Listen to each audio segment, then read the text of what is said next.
Part 4. You will hear part of an environmental science lecture about microplastics.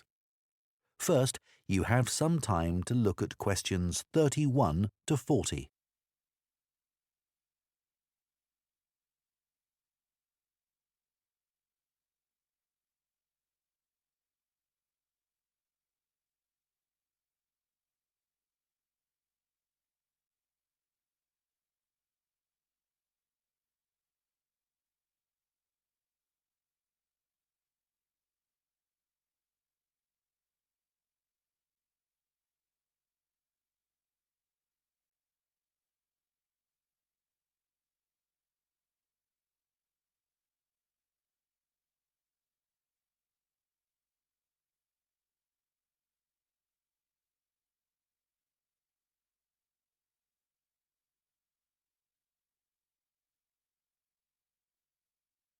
Now listen carefully and answer questions 31 to 40. In today's lecture, I'm going to be talking about microplastics. Microplastics are tiny pieces of plastic smaller than 5 millimeters in size. Recently, there's been a greater awareness that there are large quantities of plastic waste, big and small, in the environment. The amount of plastic waste in the oceans has received widespread attention, but far less is known about the effects of microplastics in fresh water and particularly in soil. Microplastics can enter the environment via a number of different sources. Threads and microfibers detach from synthetic clothing every time they're put in a washing machine, and these find their way into the water system. Other sources include big pieces of plastic waste that are already in the environment, and these break down into microscopic particles over a period of time.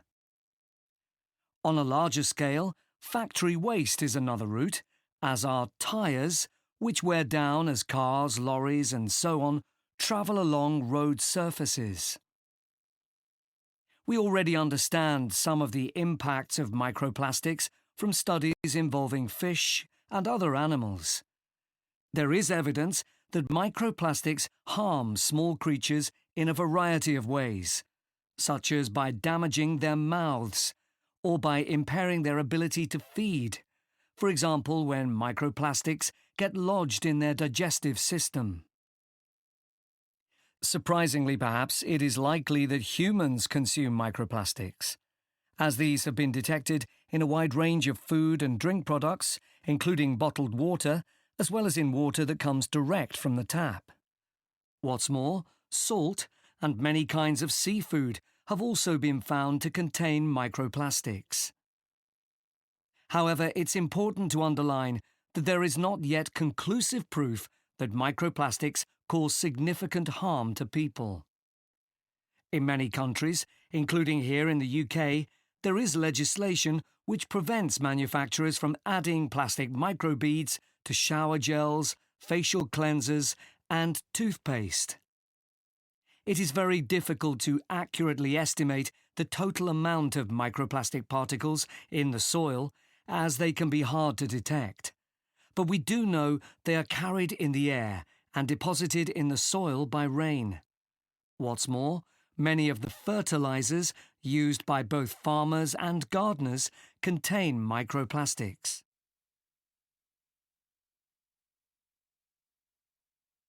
A team from the Anglia Ruskin University in Cambridge has carried out a study of the effects of microplastics on the digestive tracts of earthworms.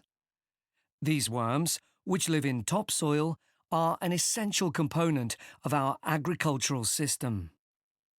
By feeding on soil, they mix nutrients into it, thereby making it more fertile. The researchers set out to discover whether the introduction of microplastics into the soil and the subsequent ingestion of these by earthworms would impact soil quality and ultimately inhibit plant growth. The short answer was yes, it did.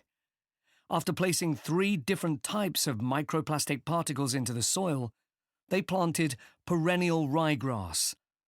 The particles of microplastic, which included biodegradable PLA and conventional high-density polyethylene, or HDPE, were then ingested by the earthworms in the soil.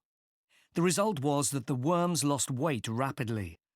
What's more, a lower percentage than normal of the ryegrass seeds germinated, and the researchers concluded that this was a direct result of the earthworms being unable to fulfill their normal role in making soil more fertile. The team also discovered that there was an increase in the amount of acid found in the soil, and this was attributed mainly to the microplastic particles from conventional HDPE plastic. The conclusions of the study make for very interesting reading. I've included the reference in the notes to give you at the end of this session. To summarize, the authors proposed the idea that we need to regard soil as we would regard any other process in nature.